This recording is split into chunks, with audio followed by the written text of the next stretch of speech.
Hello friends, welcome back to our channel. Friends, આજે આપણો જે વિષય છે બહુ જ ઇમ્પોર્ટન્ટ વિષય છે અને આજે હું વાત કરવાનો છું આવનારી ગુજરાત સિવિલ જજની પ્રિલિમિનરી એક્ઝામિનેશન માટે મોસ્ટ ઇમ્પોર્ટન્ટ સબ્જેક્ટ જેની આપણે ચર્ચા કરી રહ્યા છીએ. ખાસ કરીને પાર્ટ નંબર 1માં પણ ચર્ચા કરી. આજે પણ ફરીથી આપણે ભારતીય સાક્ષ્ય અધિનિયમ 2023ના મોસ્ટ ઇમ્પોર્ટન્ટ MCQની ચર્ચા કરવા જઈ રહ્યા છીએ. તો ફ્રેન્ડ્સ, જે પણ કોઈ સ્ટુડન્ટ્સ ચેનલ પર નવા છે, પ્લીઝ ચેનલને સબસ્ક્રાઇબ કરી લો, બેલ નોટિફિકેશન આઇકોનને ઓન કરી લેજો, જેથી આવનારા ખૂબ જ અગત્યના વિડીયોઝના નોટિફિકેશન આપ સૌને સૌથી પહેલા મળી જાય. વિડીયોને એન્ડ સુધી જોજો, જેથી આપ સમજી શકો કે કેવા પ્રકારના MCQs ભારતીય સાક્ષ્ય અધિનિયમમાંથી આ પરીક્ષામાં તમને પૂછાઈ શકે છે. અને જો આપે આ વિડીયોને એન્ડ સુધી જોઈ લીધો તો આવા પ્રશ્નોના જવાબ આપ ઇઝીલી સાચા આપી જશો. તો ફ્રેન્ડ્સ, બિલકુલ સમયને નહીં બગાડીએ, શરૂ કરીશું આજનો વિડીયો.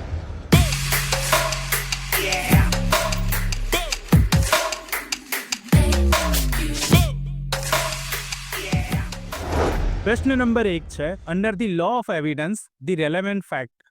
લો ઓફ એવિડન્સ હેઠળ રેલેવન્ટ ફેક્ટ કેવી હોવી જોઈએ? Option A, must be logically relevant, must be legally relevant, must be legally and logically relevant કે પછી must be legally and logically relevant and admissible. શું આવશે જવાબ?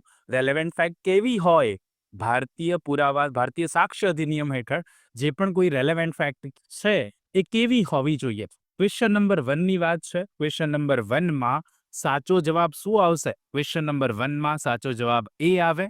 અહીંયા બહુ જ અગત્યની વાત થઈ રહી છે. ખાસ કરીને આ પ્રશ્નો બહુ જ અગત્યના છે અને એટલા માટે હું તમને કહી રહ્યો છું. Correct answer will be B, must be legally relevant. લોજિકલીની તો વાત જ નથી, લીગલી રેલેવન્ટ હોવી જોઈએ. કેવી હોવી જોઈએ?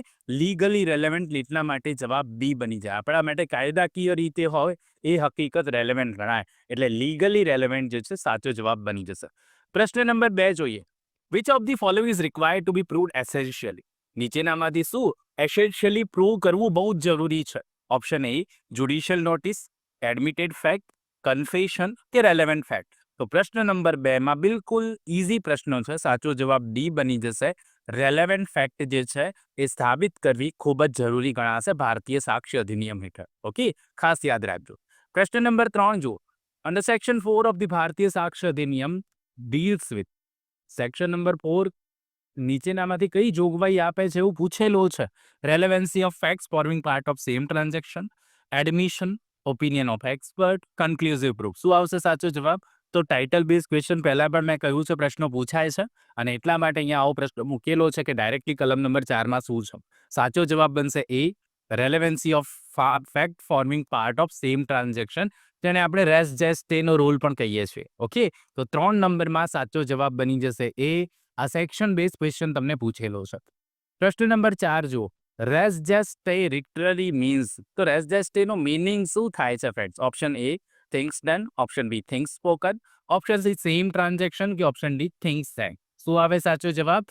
તો આ યાદ રાખી લેજો, કારણ કે રેસ જેસ સ્ટેમાંથી પણ એક પ્રશ્ન પૂછાય છે. કલમ નંબર 4 ભારતીય સાક્ષ્ય અધિનિયમ મોસ્ટ ઇમ્પોર્ટન્ટ છે અને રેસ જેસ સ્ટેનો મીનિંગ થાય છે સેમ ટ્રાન્ઝેક્શન. શું આવશે સાચો જવાબ? સી આવે, સેમ ટ્રાન્ઝેક્શન. ઓકે, 5 જોઈએ. Footprints of accused is admissible under which section of ભારતીય સાક્ષ્ય અધિનિયમ 2023? આરોપીના ફૂટપ્રિન્ટ હોય એ ભારતીય સાક્ષ્ય અધિનિયમની કઈ કલમ હેઠળ રેલેવન્ટ ગણાશે? શું આવે સાચો જવાબ? ઓપ્શન છે કલમ 5, 6, 7 કે ઉપરોક્ત પૈકી કોઈની. તો ક્વેશ્ચન નંબર 5માં સાચો જવાબ આવશે એ, કલમ નંબર 5. કલમ નંબર 5 હેઠળ આરોપીના ફૂટપ્રિન્ટ હોય તો એ પુરાવામાં એડમિસિબલ ગણાય. આ યાદ રાખજો. આવો પ્રશ્ન પૂછાઈ શકે તમને એક્ઝામ્પલમાંથી, એટલે ખાસ યાદ રાખવું પડે. અહીંયા 5 નંબરના ક્વેશ્ચનમાં કરેક્ટ આન્સર એ બનશે. સનદ માટેની પરીક્ષા એટલે ઓલ ઇન્ડિયા બાર એક્ઝામિનેશન માટે પુનઃ લો હાઉસ દ્વારા બેરેક્સનો નવો સેટ બહાર પાડવામાં આવેલ છે.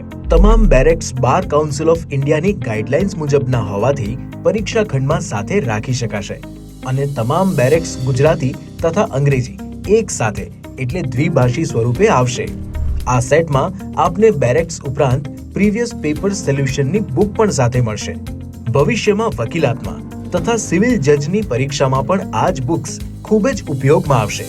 બેરેક્સ કોમ્બો સેટમાં તેમજ છૂટક પણ મળી શકશે તથા વ્યાજબી ડિસ્કાઉન્ટ સાથે ફ્રી હોમ ડિલિવરી પણ કરી આપવામાં આવશે. વધુ માહિતી કે ઓર્ડર કરવા માટે સંપર્ક કરો પુન્હલ લો હાઉસ 9825986757 www.punhalllawhouse.com. પ્રશ્ન નંબર 6 જુઓ. The conduct to be relevant under section 6 of the Bharatiya Sakshya અધિનિયમ મસ્ટ બી. અહીંયા કહેલું છે કે ભારતીય સાક્ષ્ય અધિનિયમની કલમ 6 છે, એમાં કન્ડક્ટની વાત કરવામાં આવી છે, વર્તણૂકની વાત કરવામાં આવી છે. તો એ વર્તણૂક કેવું હોય? મસ્ટ બી પ્રીવિયસ, અગાઉનું હોવું જોઈએ.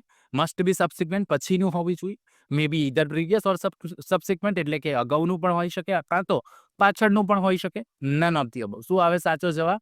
ક્વેશ્ચન નંબર 6 માં બિલકુલ ઈઝી છે. ટાઇટલ વાંચો ને કલમ નંબર 6 નું તો પણ આવડી જાય. C will be correct answer. May be either previous or subsequent. એ અગાઉનું પણ હોઈ શકે, પછીનું પણ હોઈ શકે. વર્તણૂકની વાત છે તો એ રેલેવન્ટ ગણાશે. ક્વેશ્ચન નંબર 6 માં કરેક્ટ આન્સર સી બની જશે ફ્રેન્ડ્સ. 7 ની વાત કરીએ. Test identification parade is admissible under which section of the Bharatiya Sakshya Adhiniyam 2023. હવે પૂછું તમને કે ટીઆઈ પરેડની જે વાત છે, ઓળખ પરેડ આપણે જેને કહીએ છીએ, એ એડમિસિબલ બનાવી હોય તો કઈ કલમ હેઠળ એ એડમિસિબલ બનશે? ઓપ્શન એ 7, 8, 10 કે 9. કઈ કલમ છે? તો બીએસએની કઈ કલમ આવશે? તો ક્વેશ્ચન નંબર 7 માં સાચો જવાબ બનશે એ, સેક્શન નંબર 7. ઓકે, 7 નંબરની કલમ છે, એમાં પર્ટિક્યુલરલી એ હેઠળ ટીઆઈ પરેડ, જેને આપણે ટેસ્ટ આઇડેન્ટિફિકેશન પરેડ અને ગુજરાતીમાં ઓળખ પરેડ કહીએ છીએ, એ એડમિસિબલ ગણાશે. ક્વેશ્ચન નંબર 8 જોઈએ. Under Bharatiya Sakshya Adhiniyam 2023, anything said, done or written by a conspirator when the conspiracy is afoot is relevant against the conspirators on the basis of doctrine of. હવે આ બહુ અગત્યનો પ્રશ્ન પૂછ્યો છે ભારતીય સાક્ષ્ય અધિનિયમમાં લઈને, કે જ્યારે કોઈ કોન્સ્પિરેસી હેઠળ કઈ કોન્સ્પિરેટરે કહ્યું હોય, કાવતરાખોરે કંઈ કહ્યું હોય, કંઈ કર્યું હોય, કંઈક લખ્યું હોય, તો એ બીજા કોન્સ્પિરેટર સામે રેલેવન્ટ હકીકતો ગણાશે. આ કયો સિદ્ધાંત છે? ઓપ્શન એ કોન્સ્પિરસીનો, શેર્ડ નોલેજનો, એજન્સીનો કે સિક્રસીનો? તો ક્વેશ્ચન નંબર 8 માં સાચો જવાબ બની જશે સી. આ એક એજન્સી, પ્રિન્સિપલ એજન્ટનો તમે સિદ્ધાંત સમજ્યા હોય ભારતીય કરારના કાયદામાં, તો એજન્સીની વાત છે. તો એજન્સીના ડોક્ટ્રાઇન હેઠળ એ રેલેવન્ટ ગણાય. 8 નંબરમાં સાચો જવાબ સી બનશે. Question number 9. The plea of alibi establish by. Plea of alibi, alibi નો મિનિંગ થાય છે એલ્સવેર, બીજી કોઈ જગ્યાએ. તો એલઆઈબી કોણ એસ્ટાબ્લિશ કરી શકે? Prosecution, accused, either by prosecution or by accused કે નન ઓફ ધી અબવ? શું આવે સાચો જવાબ? 9 માં સાચો જવાબ આવે બી, અક્યુઝ માટે. આ એક ડિફેન્સ છે, ઓકે, કે એ ગુનો બન્યો ત્યારે બીજી કોઈ જગ્યાએ હતો, એલ્સવેર, એલઆઈબી. ઓકે, તો 9 માં સાચો જવાબ બનશે બી, ખાસ યાદ રાખજો. પ્રશ્ન number 10. The facts showing the existence of any state of mind under section 12 of the ભારતીય Sakshya Adhiniyam 2023 relate to. State of mind કલમ નંબર 12 માં આપેલું છે, તેમાં કયા સ્ટેટ ઓફ માઇન્ડની વાત કરવામાં આવી છે? ઇન્ટેન્શન, નોલેજ, ગુડ ફેથ કે ઉપરોક્ત તમામ? તો 10 નંબરના ક્વેશ્ચનની વાત હોય, કલમ નંબર 12 ભારતીય સાક્ષ્ય અધિનિયમની આપણે જ્યારે વાત કરી રહ્યા છીએ ત્યારે એમાં ઇન્ટેન્શનની પણ વાત છે, એમાં નોલેજ પણ આવશે, એમાં ગુડ ફેથ પણ આવશે. એ સ્ટેટ ઓફ માઇન્ડ છે ફ્રેન્ડ. સ્ટેટ ઓફ માઇન્ડ ક્યાંય તમને જોવા ન મળે, એનો અનુભવ થાય. ઇન્ટેન્શન, કોઈનો ઈરાદો ખબર પડે. નોલેજ, જાણકારી. ગુડ ફેથ, એ એની વર્તણૂકથી ખબર પડે. That is state of mind. એટલા માટે ક્વેશ્ચન નંબર 10 માં સાચો જવાબ બની જશે D, all of the above. પ્રશ્ન નંબર 11 જુઓ.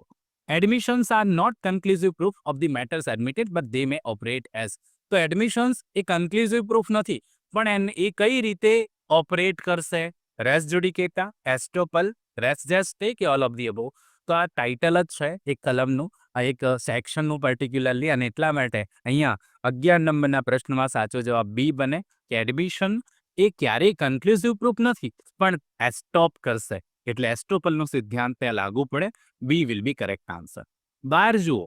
ઇન ભારતીય સાક્ષ્ય અધિનિયમ confession is defined under. Bharatiya Sakshya અધિનિયમ હેઠળ કન્ફેશનની વ્યાખ્યા નીચેનામાંથી કઈ કલમમાં આપેલી છે? બહુ જ સ્માર્ટલી આ પ્રશ્ન પૂછેલો છે, બહુ શાંતિથી સમજીને આનો જવાબ આપજો ફ્રેન્ડ્સ. ભારતીય સાક્ષ્ય અધિનિયમ 2023માં કન્ફેશનની વ્યાખ્યા કેમ છે? કલમ 19, કલમ 20, કલમ 21 કે ઉપરોક્ત પૈકી કોઈ નહીં? તો ફ્રેન્ડ્સ, કન્ફેશનની વ્યાખ્યા ભારતીય સાક્ષ્ય અધિનિયમમાં ક્યાંય આપવામાં આવી નથી. ઓકે, અને એટલા માટે જવાબ શું બને? ડી બને. મેં પહેલા પણ કહ્યું છે, આવા પ્રશ્નો હું પૂછતો રહું છું, પૂછતો રહીશ. D will be correct answer. પ્રશ્ન નંબર 13 જુઓ. બેંક ડેક્લેરેશન મે બી મેડ ટુ મરણોન્મુખ નિવેદન વિશે તમે સાંભળ્યું છે. એ કોની સમક્ષ કરવામાં આવશે? Doctor, magistrate, any person, any of the above. શું આવે સાચો જવાબ? તો 13 નંબરમાં સાચો જવાબ ડી બને, એની ઓફ ધી અબો. ડોક્ટર સામે પણ થઈ શકે, મેજિસ્ટ્રેટ સામે પણ થઈ શકે, કોઈ પણ વ્યક્તિ સામે થઈ શકે. એટલા માટે 13માં સાચો જવાબ ડી બનશે. ક્વેશ્ચન નંબર 14 જુઓ. Which of the following sections of the BSA deals with the relevancy of statements in maps, charts and plans? કઈ કલમ મેપ, ચાર્ટ્સ અને પ્લાન ના સ્ટેટમેન્ટ સંદર્ભે અને રેલેવન્સીની વાત કરે છે? કલમ 30, કલમ 32, કલમ 36 કે કલમ 39? શું આવશે સાચો જવાબ? ક્વેશ્ચન નંબર 14માં કરેક્ટ આન્સર બની જશે એ કલમ નંબર 30. ક્વેશ્ચન નંબર 15 જુઓ અને આજનો લાસ્ટ ક્વેશ્ચન જેનો આન્સર આપશો મને હંમેશાની જેમ નીચે કોમેન્ટ બોક્સમાં કોમેન્ટ કરીને જરૂરથી આપવાના છે. ઘણા સ્ટુડન્ટ્સ વિડીયો જુએ છે, કોમેન્ટ નથી કરતા, બહુ દુઃખ સાથે કહેવું પડે છે, પણ આપ સૌને ફરી એકવાર રિક્વેસ્ટ કરું છું કે પ્લીઝ ક્વેશ્ચન નંબર 15નો આન્સર મને કોમેન્ટ કરીને જણાવજો. સાથે સાથે નેક્સ્ટ પાર્ટ જરૂરથી લખી દેજો જેથી આવતા વખતે ફરીથી બહુ જ જલ્દી નેક્સ્ટ પાર્ટ પણ આવી જાય. ક્વેશ્ચન નંબર 15 છે કે which kind of jurisdiction is not mentioned under section 35 of BSA? ભારતીય સાક્ષ્ય અધિનિયમની કલમ 35 હેઠળ નીચેનામાંથી કઈ હકુમતની વાત કરવામાં આવી નથી એવું પૂછ્યું છે. આવી નથી, આવી છે નહીં, આવી નથી, એટલે બહુ સમજી વિચારીને જવાબ આપજો. Option A probate, option B admiralty, option C insolvency, option D revenue. 15 નંબરના ક્વેશ્ચનમાં શું આવે સાચો જવાબ? પ્લીઝ કોમેન્ટ કરીને જરૂરથી આન્સર આપી દેજો. કોમેન્ટ જરૂરથી કરજો. સાથે સાથે આઈ હોપ સો આજનો આ વિડીયો આપ સૌને સારો લાગ્યો હશે. જો સારો લાગ્યો હોય તો એક લાઇક કરીને ચેનલને સબસ્ક્રાઇબ કરી દો પ્લીઝ, અને ખાસ નોટિફિકેશન બેલ આઇકોનને ઓન કરી દેજો જેથી આવનારા ખૂબ જ અગત્યના વિડીયોઝના નોટિફિકેશન આપ સૌને સૌથી પહેલા મળી જાય. તો મળીએ નેક્સ્ટ વિડીયોમાં. ત્યાં સુધી જોતા રહો અમારી ચેનલ રિયલ એજ્યુકેશન કેચઅપ. ખૂબ ખૂબ ધન્યવાદ, ખૂબ ખૂબ આભાર.